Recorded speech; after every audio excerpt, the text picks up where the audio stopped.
Hello, good morning students. I am Avnish Sen sir, your math teacher, class 9th math exercise चल रही है 7.3। Next question लेते हैं 4। सभी बच्चे बुक ओपन करें, क्वेश्चन आप उसमें रीड करेंगे। मैं केवल क्वेश्चन को डायग्राम के अकॉर्डिंग ही प्रूफ कराता हूँ। क्वेश्चन नंबर 4 में क्या दिया हुआ है, उसने कहा है कि जो हमारे पास C और F है और जो B और E है, 2 एल्टीट्यूड है। एल्टीट्यूड कौन सा होता है, किसी भी ट्रायंगल पर जब एक लाइन ड्रॉ करते हैं तो ये हमेशा 90 की होती है, बिल्कुल सीधी होती है, जिसको हम एल्टीट्यूड भी बोलते हैं। तो एल्टीट्यूड में आपका जो होता है ईच एंगल 90 का होता है। क्लियर? तो देखें इस ट्रायंगल में जो ये वाला ट्रायंगल ऐसे देखेंगे तो आपका एल्टीट्यूड इधर बन रहा है 90 का, इसमें आपका ये 90 का बन रहा है। क्लियर हो गया? एक ट्रायंगल ABC जिसमें CF और BE क्या है, हमारे एल्टीट्यूड है। और फिर हमें क्या प्रूफ करके दिखाना है कि जो ट्रायंगल ABC है वो एक आइसोस्केल ट्रायंगल है। इसका मतलब हमें AB AC के इक्वल करके दिखाना है। क्लियर होगा? अब क्वेश्चन के अकॉर्डिंग हमें सबसे पहले लिखना है जो गिवन होता है। तो गिवन में हमें क्या दिया है, ध्यान से देखें। गिवन में हमें दे रखा है जो CF है, हम क्या लिखेंगे इसमें, BE एंड CF और क्या है हमारे एल्टीट्यूड है of our triangle ABC। Clear होगी बात कि एक ट्रायंगल ABC है जिसका CF और BE क्या है, एल्टीट्यूड। अब हम क्या लेंगे, इन ट्रायंगल हमारे पास 2 ट्रायंगल्स हैं। अब हमें 2 ट्रायंगल में इसमें एक चीज़ और पूछ रखी है कि हमें आपको जो ट्रायंगल है ये कॉन्ग्रेंट करके दिखाना है। तो कॉन्ग्रेंट, यदि एक ट्रायंगल दूसरे के कॉन्ग्रेंट हो जाता है तो हम कह देंगे कि ये जो AB है वो AC के इक्वल होगी, एक आइसोस्केल ट्रायंगल हो जाएगा। अब वो 2 जो ट्रायंगल बनेंगे कॉन्ग्रेंट करने, वो हमें ध्यान रखना है। और किस रूल से करने हैं उसने दिया है कि केवल आपको RHS रूल से करने हैं। RHS का रूल का मतलब क्या होता है कि जो आपका राइट एंगल होता है उसके सामने जो हाइपोटेनियस होती है वो हमेशा आनी चाहिए, और वो हाइपोटेनियस होगी तो हम ये प्रूफ कर देंगे कि एक जो राइट एंगल है उसके सामने की जो साइड है वो एक हाइपोटेनियस है। क्लियर? दूसरा, उसमें एक साइड हम इक्वल करके दिखा देंगे। तो जैसे इक्वल साइड हो जाएगी तो हम कह देंगे RHS रूल से कि एक ट्रायंगल दूसरे के कॉन्ग्रेंट होगा। तो ट्रायंगल कौन सा लेना है, ध्यान दें।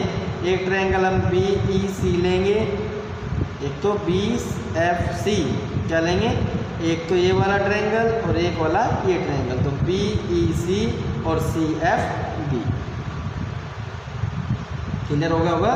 सबसे पहले कौन सा, ये वाला लिया हमने BEC, तो ये वाला ट्रायंगल, ध्यान दें ये होगा ट्रायंगल। लिखें इन ट्रायंगल BEC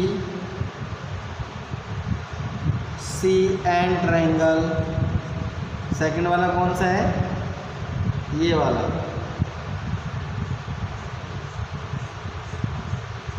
क्योंकि दोनों में क्या आ जाना चाहिए, ईच 90 आ जाना चाहिए। यदि 90 आएगा तभी हम प्रूफ करके बता देंगे कि 90 से बनने वाले सामने वाले जो साइड होती है वो हमेशा हाइपोटेनियस होती है, हो जाएगी साइड इक्वल।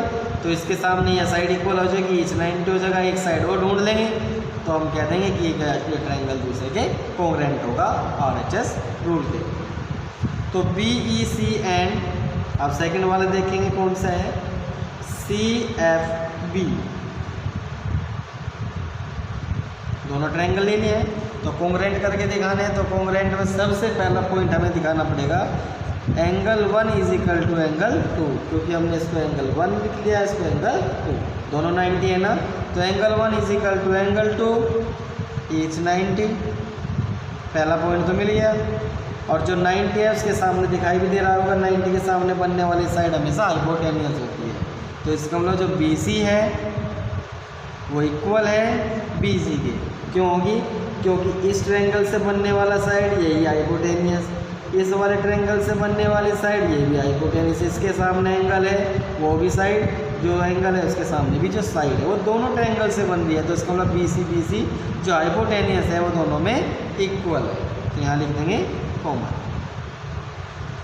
सेकंड पॉइंट भी हो गया है। थर्ड पॉइंट में उसने खुद कहा है कि जो BE है और CF के इक्वल है, तो हम लिख देंगे कि जो BE है वो इक्वल है CF के। गिवन।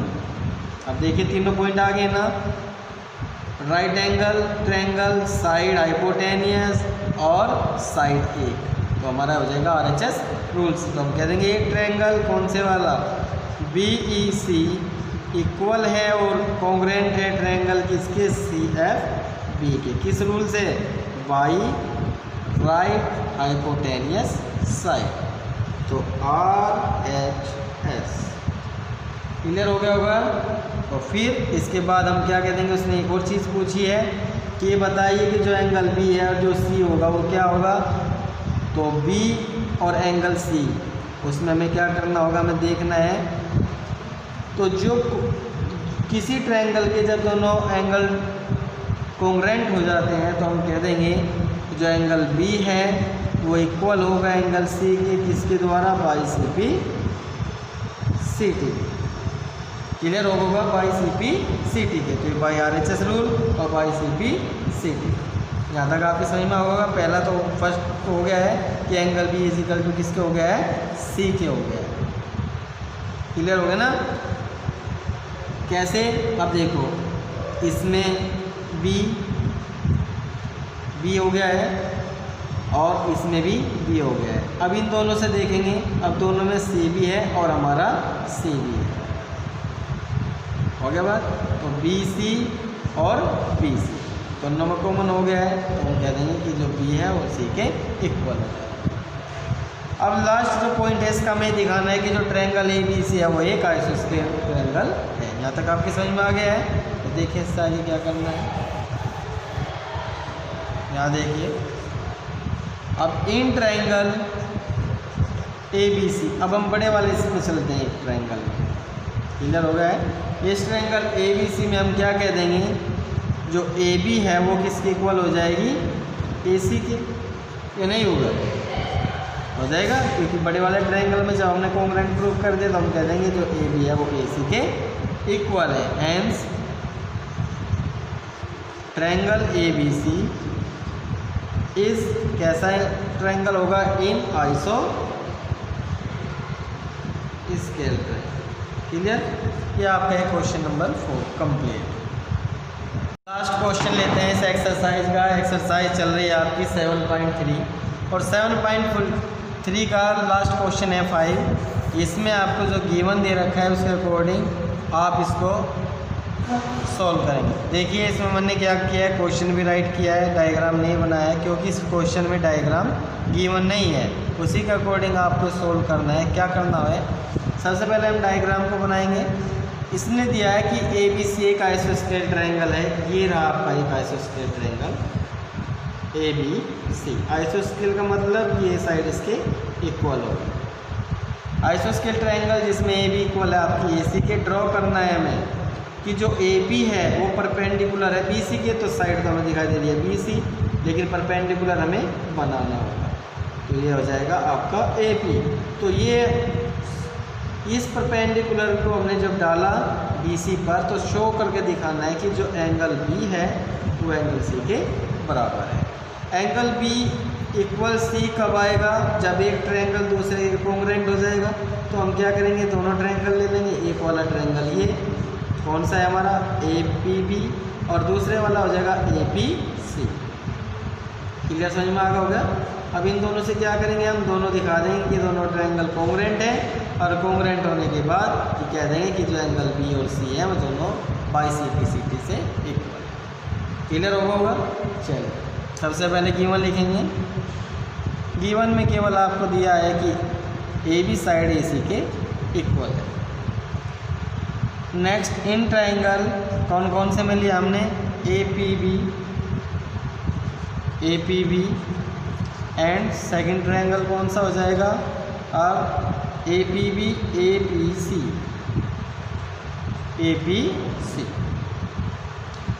चलिए अब इसको प्रूफ करने के लिए हमें हमारे पास 3 पॉइंट्स होने चाहिए। इन तीनों पॉइंट से हम आप कह देंगे कि ये ट्रायंगल इसके कॉन्ग्रेंट होगा, तो ये बाई CP CT B और C इक्वल होंगे। तो इसके लिए हमें क्या करना होगा, अब जब हमने परपेंडिकुलर डाला है तो दिखाई दे रहा है कि जो P है वो दोनों में है, तो एंगल 1 और एंगल 2, तो तो सबसे पहला जो पॉइंट हो जाएगा हमारा हो जाएगा एंगल 1 किसके इक्वल हो जाएगा 2 के।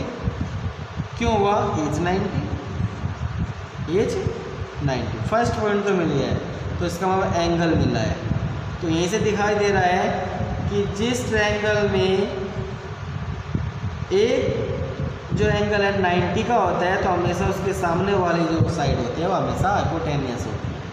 तो इसमें हाइपोटेनियस हो जाएगी और इसकी हाइपोटेनियस आपकी AC हो जाएगी। तो इसका मतलब ये साइड इसके इक्वल हो जाएगी। हम कह देंगे कि जो एक भी है वो इक्वल है AC के, ये हमें गिवन है। क्लियर हो गया भाई? जब ये साइड हमें गिवन है तो हाइपोटेनियस से हो रहा है, क्योंकि AB AC हमारी हाइपोटेनियस होती है ईच 90 से, तो 90 के सामने वाली साइड हाइपोटेनियस। 2 पॉइंट मिल गए हैं। तीसरा पॉइंट APB और APC दोनों ट्रायंगल को कौन बना रहा है? AP साइड, तो इसको मतलब AP क्या हो जाएगी?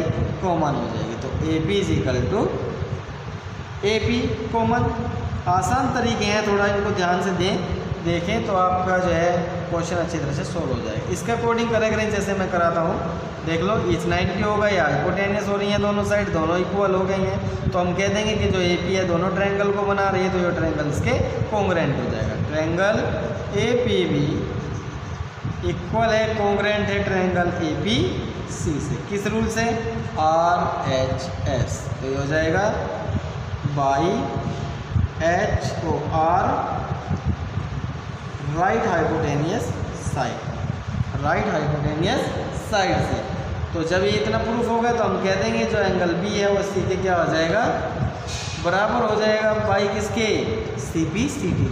वो थोड़ा सा कॉमन देख लें, इसमें भी आपका AP और इसमें भी आपका AP, तो कॉमन क्या बचा? केवल B। तो एंगल B एंगल C क्या हो जाएंगे? बाई CPCD से बराबर हो जाएगा। आई होप आपको एक्सरसाइज 7.3 अच्छी तरह से समझ में आ गई होगी। क्वेश्चन नंबर 1 to 5 मैंने सभी क्वेश्चन आपको करा दिए। Thank you.